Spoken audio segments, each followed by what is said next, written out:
Paper 119. The Bestowals of Christ Michael. Chief of the Evening Stars of Nebadon, I am assigned to Urantia by Gabriel on the mission of revealing the story of the 7 bestowals of the universe sovereign, Michael of Nebadon, and my name is Gavalia. In making this presentation, I will adhere strictly to the limitations imposed by my commission. The attribute of bestowal is inherent in the Paradise Sons of the Universal Father, in their desire to come close to the life experience of their subordinate living creatures. The various orders of the Paradise Sons are reflecting the divine nature of their Paradise parents. The Eternal Son of the Paradise Trinity led the way in this practice, having 7 times bestowed himself upon the 7 circuits of Havona during the times of the ascension of Grandfanda and the first of the pilgrims from time and space. And the Eternal Son continues to bestow himself upon the local universes of space in the persons of his representatives, the Michael and Evonal Sons.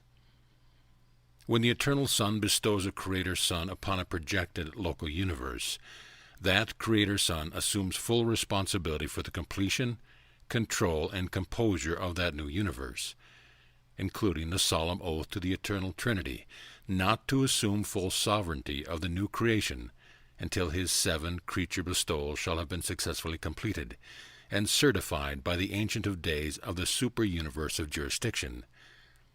This obligation is assumed by every Michael's son who volunteers to go out from paradise to engage in universe organization and creation. The purpose of these creature incarnations is to enable such creators to become wise, sympathetic, just, and understanding sovereigns. These divine sons are innately just, but they become understandingly merciful as a result of these successive bestowal experiences. They are naturally merciful, but these experiences make them merciful in new and additional ways.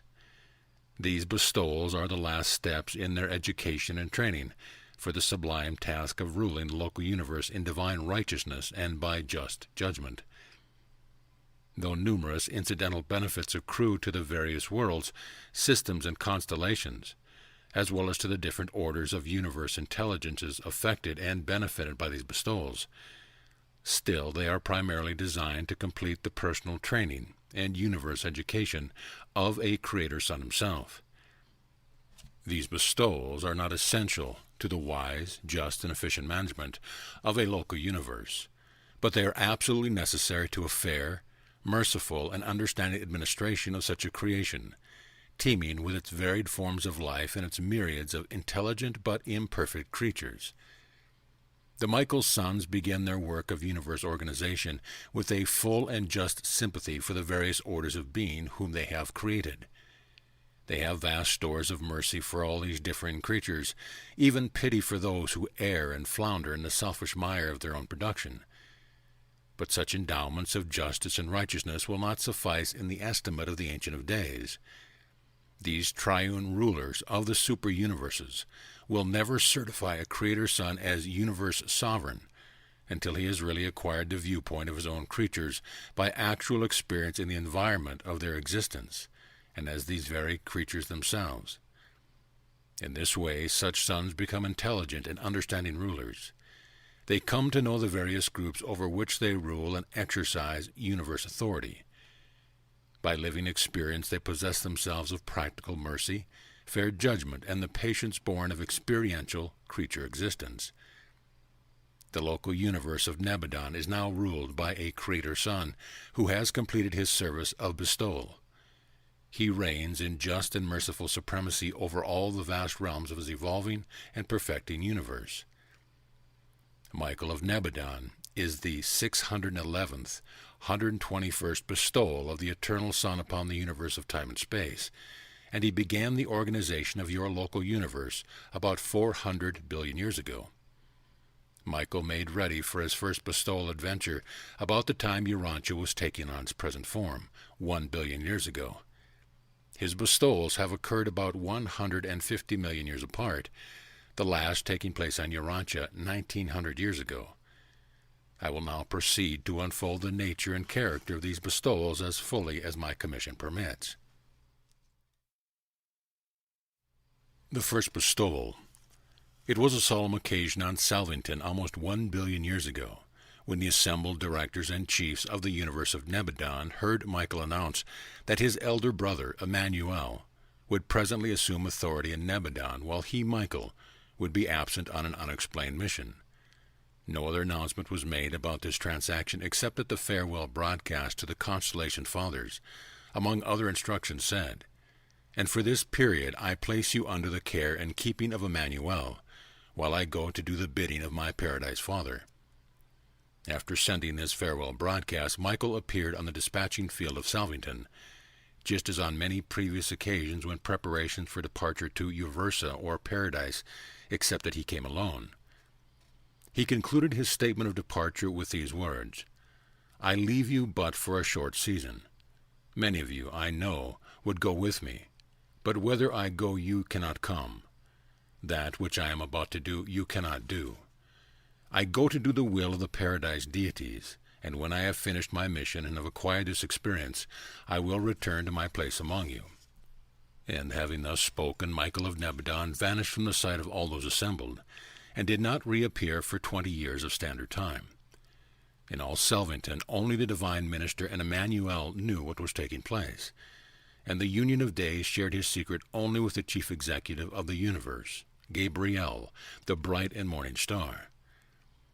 All the inhabitants of Salvington and those dwelling on the constellation and system headquarter worlds assembled about their respective receiving stations for universal intelligence, hoping to get some word of the mission and whereabouts of the Creator Son.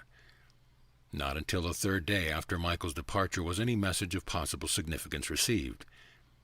On this day a communication was registered on Salvington from the Melchizedek sphere, the headquarters of that order in Nebadon, which simply recorded this extraordinary and never before heard of transaction.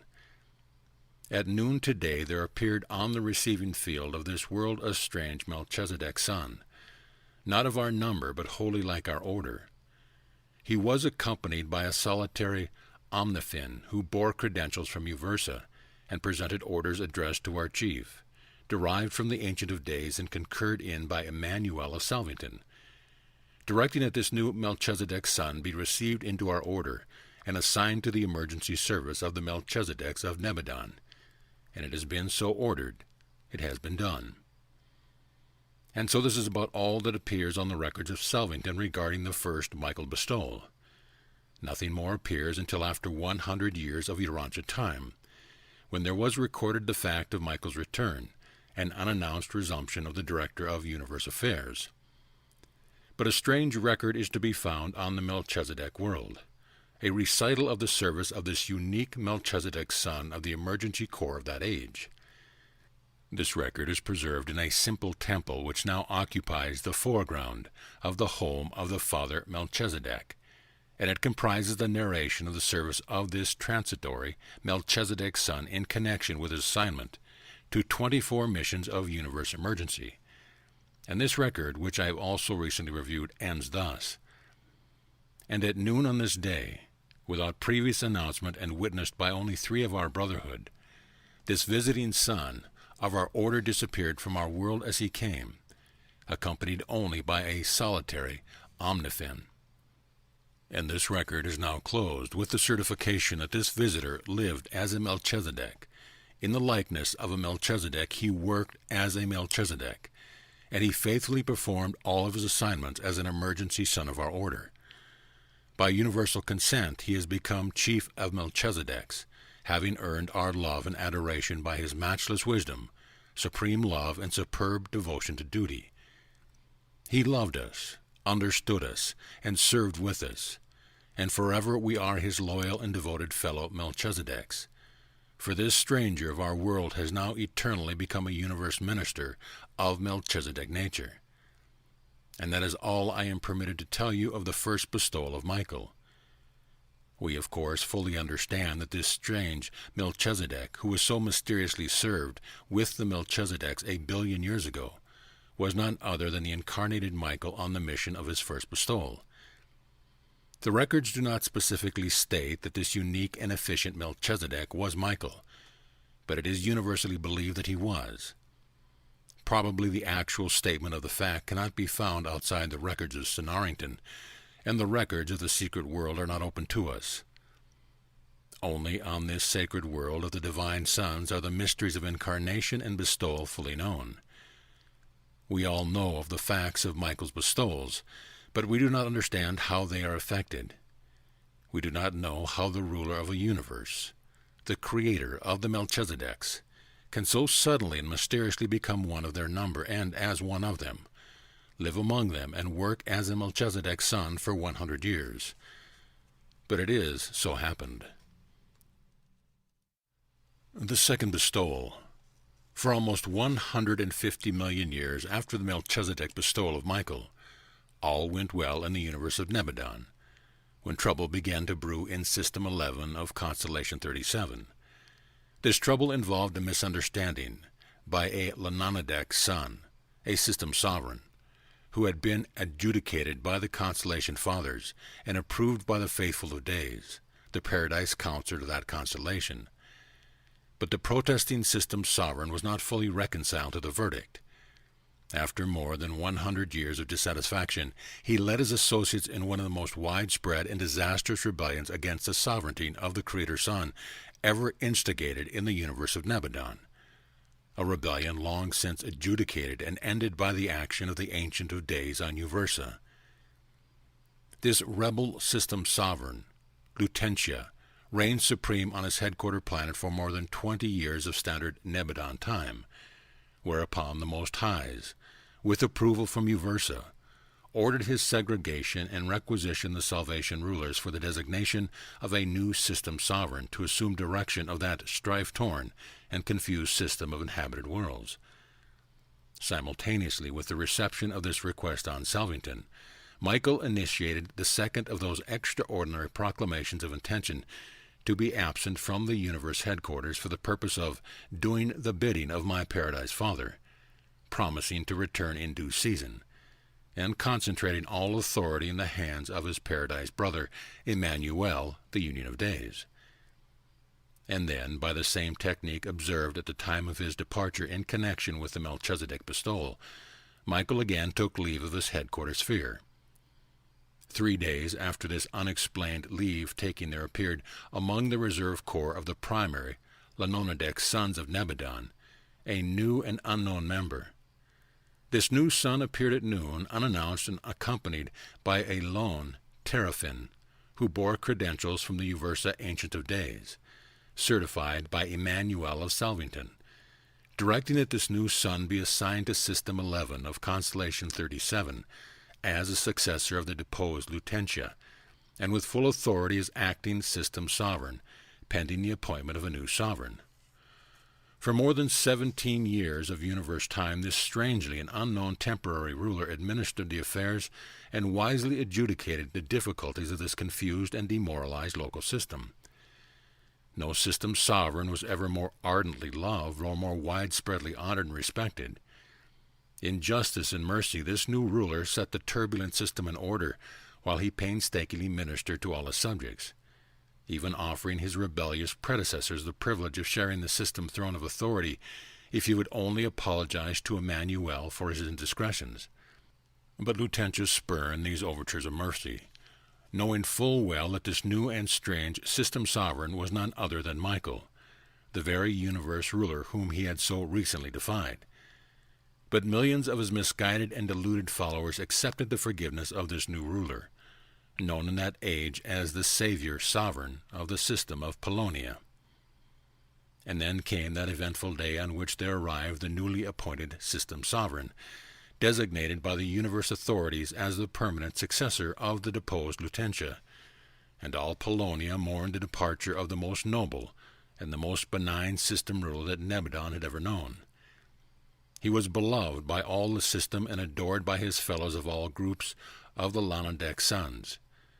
His departure was not unceremonious. A great celebration was arranged when he left the system headquarters. Even his erring predecessor sent this message: "Just and righteous are you in all your ways. While I continue in rejection of the Paradise rule, I am compelled to confess that you are a just and merciful administrator." And then did this transient ruler of a rebellious system take leave of the planet of this short administrative sojourn. Well, on the third day thereafter, Michael appeared on Salvington and resumed the direction of the universe of Nebadon. There soon followed the third Uversa proclamation of the advancing jurisdiction, of the sovereignty and authority of Michael. The first proclamation was made at the time of his arrival in Nebadon. The second was issued soon after the completion of the Melchizedek bestowal. And now the third follows upon the termination of the second or Lanandok mission. The third bestowal. The Supreme Council on Salvington had just finished the consideration of the call of the life carriers on Planet 217 in System 87, in Constellation 61, for the dispatch to their assistance of a material sun. Now this planet was situated in a system of inhabited worlds where another system sovereign had gone astray, the second such rebellion in all Nebadon up to that time. Upon the request of Michael, action on the petition of the life carriers of this planet was deferred pending its consideration by Emmanuel and his report thereon. This was an irregular procedure, and I well remember how we all anticipated something unusual, and we were not long held in suspense. Michael proceeded to place universe direction in the hands of Emmanuel, while he entrusted command of the celestial forces to Gabriel, and having thus disposed of his administrative responsibilities, he took leave of the universe Mother Spirit, and vanished from the dispatching field of Salvington precisely as he had done on 2 previous occasions. And, as might have been expected, on the third day thereafter there appeared, unannounced, on the headquarter world of System 87 in Constellation 61, a strange material sun, accompanied by a lone Sekophin, accredited by the Uversa Ancient of Days, and certified by Emmanuel of Salvington. Immediately the acting system sovereign appointed this new and mysterious material sun acting planetary prince of World 217, and this designation was at once confirmed by the Most Highs of Constellation 61. Thus did this unique material sun begin his difficult career on a quarantined world of succession and rebellion, located in a beleaguered system without any direct communication with the outside universe, working alone for one whole generation of planetary time. This emergency material sun effected the repentance and reclamation of the defaulting planetary prince and his entire staff, and witnessed the restoration of the planet to the loyal service of the Paradise Rule as established in the local universes. In due time a material son and daughter arrived on this rejuvenated and redeemed world, and when they had been duly installed as visible planetary rulers, the transitory or emergency planetary prince took formal leave, disappearing at noon one day. On the third day thereafter Michael appeared in his accustomed place on Salvington, and very soon the super-universe broadcast carried the fourth proclamation of the Ancient of Days, announcing the further advancement of the sovereignty of Michael in Nebadon. I regret that I do not have permission to narrate the patience, fortitude, and skill with which this material sun met the trying situations of this confused planet.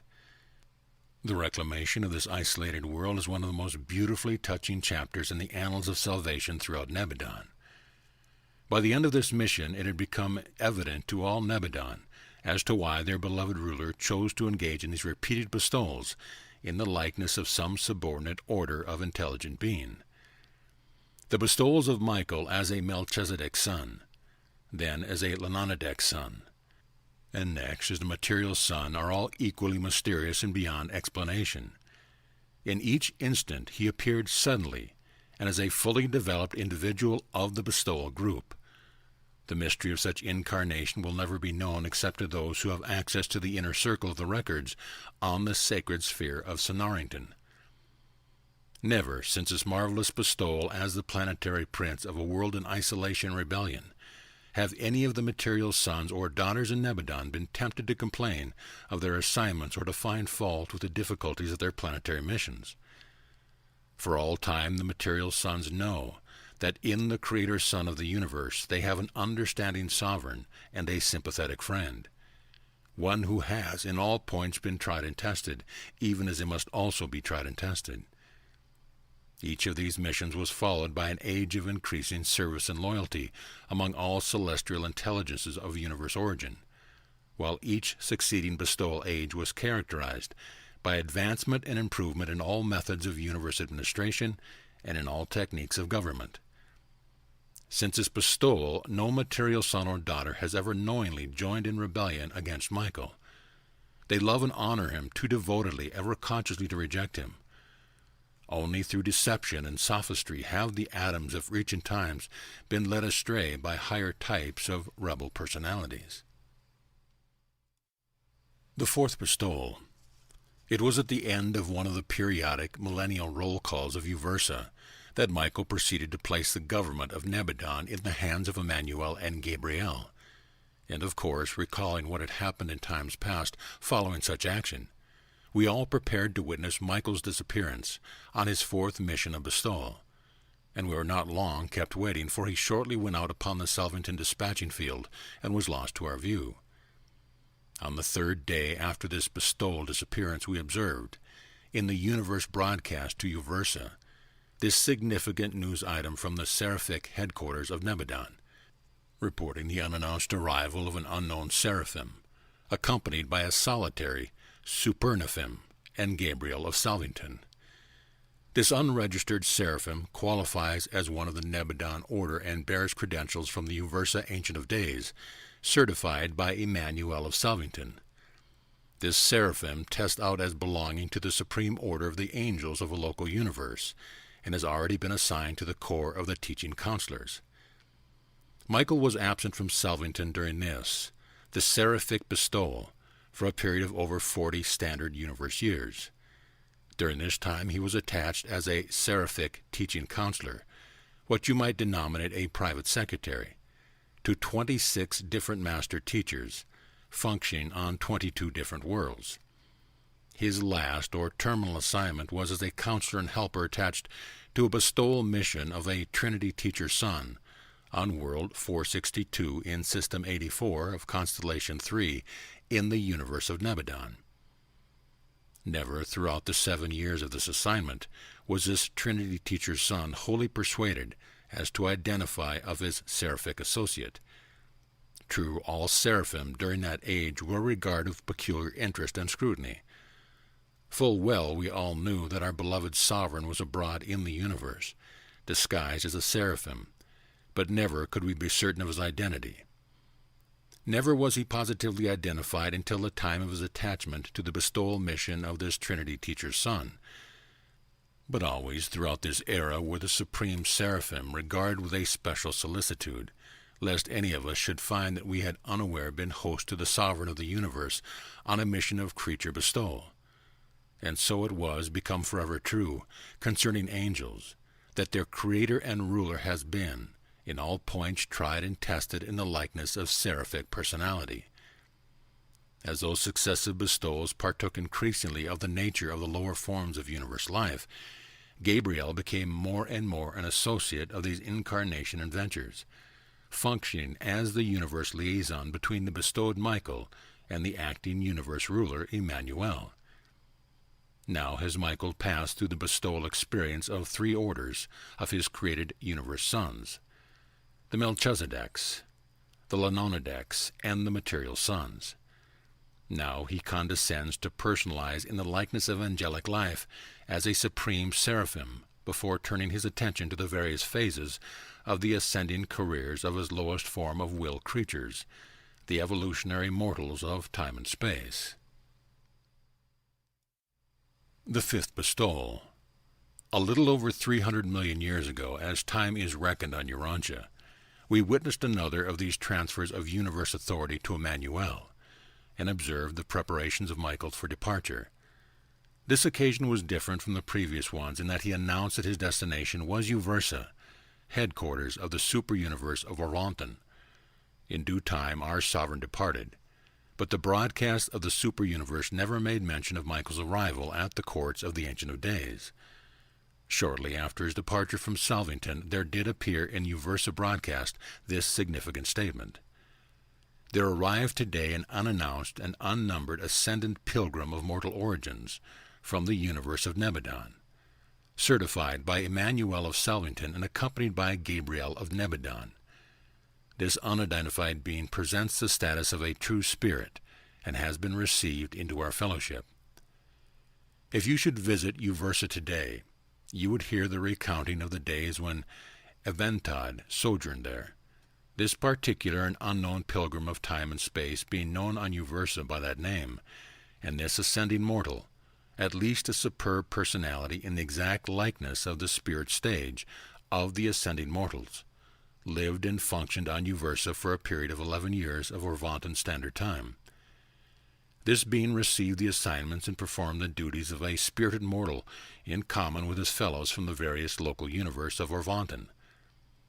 In all points he was tested and tried, even as his fellows, and on all occasions he proved worthy of the confidence and trust of his superiors, while he unfailingly commanded the respect and loyal admiration of his fellow spirits. On Salvington we follow the career of this spirit pilgrim with consummate interest, knowing full well, by the presence of Gabriel, that this unassuming and unnumbered pilgrim spirit was none other than the bestowed ruler of our local universe.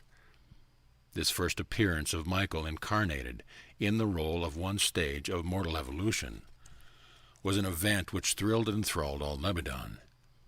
We had heard of such things, but now we beheld them. He appeared on Uversa as a fully developed and perfectly trained spirit mortal, and as such continued his career up to the occasion of the advancement of a group of ascending mortals to Havona, whereupon he held converse with the Ancient of Days, and immediately, in the company of Gabriel, took sudden and unceremonious leave of Uversa, appearing shortly thereafter in his accustomed place on Salvington. Not until the completion of this bestowal did it finally dawn upon us that Michael was probably going to incarnate in the likeness of his various orders of universe personalities, from the highest Melchizedek right on down to the mortals of flesh and blood on the evolutionary worlds of time and space. About this time the Melchizedek colleagues began to teach the probability of Michael sometimes incarnating as a mortal of the flesh, and there occurred much speculation as to the possible technique of such an inexplicable bestowal. That Michael had in person performed in the role of an ascending mortal lent new and added interest to the whole scheme of creature progression, all the way up through both local universe and the super-universe. Still, the technique of these successive bestowals remained a mystery. Even Gabriel confesses that he does not comprehend the method whereby this paradise son and universe creator could, at will, assume the personality and live the life of one of his own subordinate creatures. The sixth bestowal. Now that all Salvington was familiar with the preliminaries of an impending bestowal, Michael called the sojourners on the headquarters planet together, for the first time unfolded the remainder of the incarnation plan, announcing that it was soon to leave Salvington for the purpose of assuming the career of a Morancha mortal at the courts of the Most High Fathers on the headquarter planet of the fifth constellation. And then we heard for the first time the announcement that his seventh and final bestowal would be made on some evolutionary world in the likeness of mortal flesh. Before leaving Salvington for the sixth bestowal, Michael addressed the assembled inhabitants of the sphere and departed in full view of everyone, accompanied by a lone seraphim and the bright and morning star of Nebadon. While the direction of the universe had again been entrusted to Emmanuel, there was a wider distribution of administrative responsibilities. Michael appeared on the headquarters of Constellation 5 as a full-fledged Morancha mortal of ascending status. I regret that I am forbidden to reveal the details of this unnumbered Morancha mortal's career, for it was one of the most extraordinary and amazing epochs in Michael's bestowal experience, not even excepting his dramatic and tragic sojourns on Urantia. But among the many restrictions imposed upon me in accepting this commission is one which forbids my undertaking to unfold the details of this wonderful career of Michael as the Morancha mortal of Endentum. When Michael returned from this Morancha bestowal, it was apparent to all of us that our Creator had become a fellow creature, that the universe sovereign was also the friend and sympathetic helper of even the lowest forms of created intelligence in his realm. We had noted this progressive acquirement of the creature's viewpoint in universe administration before this, for it had been gradually appearing. But it became more apparent after the completion of the Morancha mortal bestowal, even still so after his return from the career of the carpenter's son on Urantia. We were informed in advance by Gabriel of the time of Michael's release from the Morancha bestowal, and accordingly we arranged a suitable reception on Salvington. Millions upon millions of beings were assembled from the constellation headquarter worlds of Nebadon, and a majority of the sojourners on the world adjacent to Salvington were gathered together to welcome him back to the rulership of his universe. In response to our many addresses of welcome and expression of appreciation of a sovereign so vitally interested in his creatures, he only replied, "I have simply been about my Father's business. I am only doing the pleasure of the paradise sons who love and crave to understand their creatures." But from that day down to the hour when Michael embarked upon his Urantia adventure as the Son of Man, all Nebadon continued to discuss the many exploits of their sovereign ruler, as he functioned on Edantum as the bestowal incarnation of a Morancha mortal of evolutionary ascension, being in all points tested like his fellows assembled from the material worlds of the entire constellation of his sojourn. The seventh and final bestowal. For tens of thousands of years we all looked forward to the seventh and final bestowal of Michael. Gabriel had taught us that this terminal bestowal would be made in the likeness of mortal flesh, but we were wholly ignorant of the time, place, and manner of this culminating adventure. The public announcement that Michael had selected Urantia as the theater for this final bestowal was made shortly after we learned about the default of Adam and Eve. And thus, for more than 35,000 years, your world occupied a very conspicuous place in the council of the entire universe. There was no secrecy, aside from the incarnation mystery, connected with any step in the Urantia bestowal. From first to last, upon the final and triumphant return of Michael to Salvington as supreme universe sovereign, there was the fullest universe publicity of all that transpired on your small but highly honored world. While we believed that this would be the method, we never knew until the time of the event itself that Michael would appear on earth as a helpless infant of the realm. Theretofore had he always appeared as a fully developed individual of the personality group of the bestowal selection. And it was a thrilling announcement which was broadcast from Salvington, telling that the babe of Bethlehem had been born on Urantia. We then not only realized that our creator and friend was taking the most precarious step in all his career, apparently risking his position and authority on this bestowal as a helpless infant, but we also understood that this experience in this final and mortal bestowal would eternally enthrone him as the undisputed and supreme sovereign of the universe of Nebadon. For a third of a century on Earth-time, all eyes in all parts of this local universe were focused on Urantia.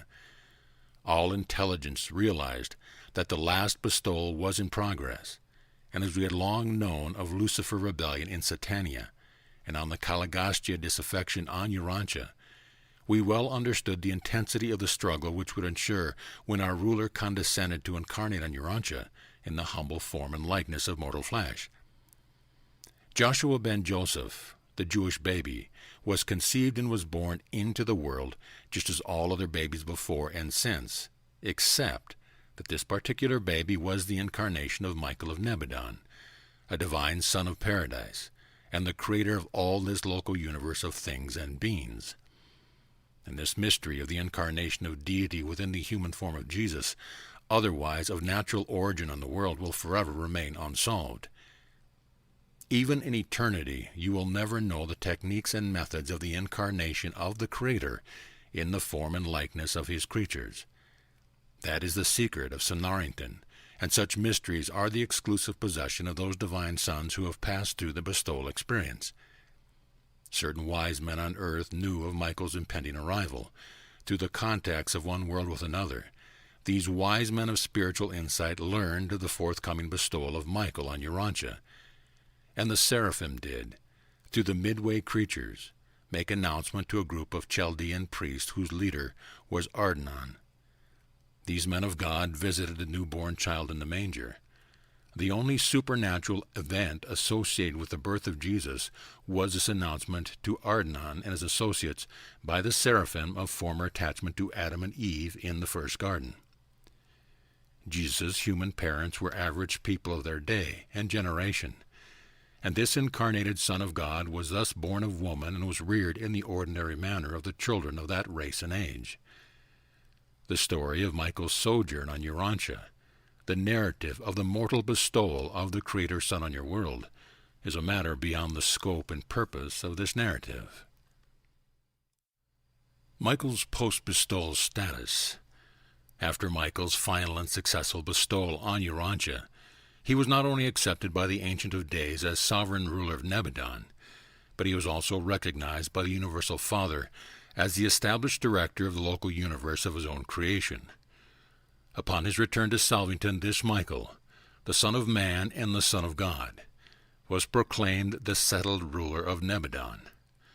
From Uversa came the 8th proclamation of Michael's sovereignty, while from Paradise came the joint pronouncement of the Universal Father and the Eternal Son, constituting this union of God and man sole head of the universe, and directing the Union of Days stationed on Salvington, to signify his intention of withdrawing to Paradise.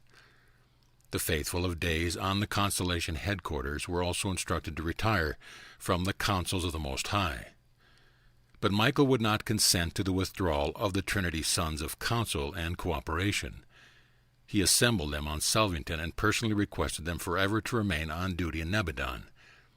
They signified their desire to comply with this request to their directors on Paradise, and shortly thereafter they were issued these mandates of Paradise divorcement, which forever attached these sons of the central universe to the court of Michael of Nebadon.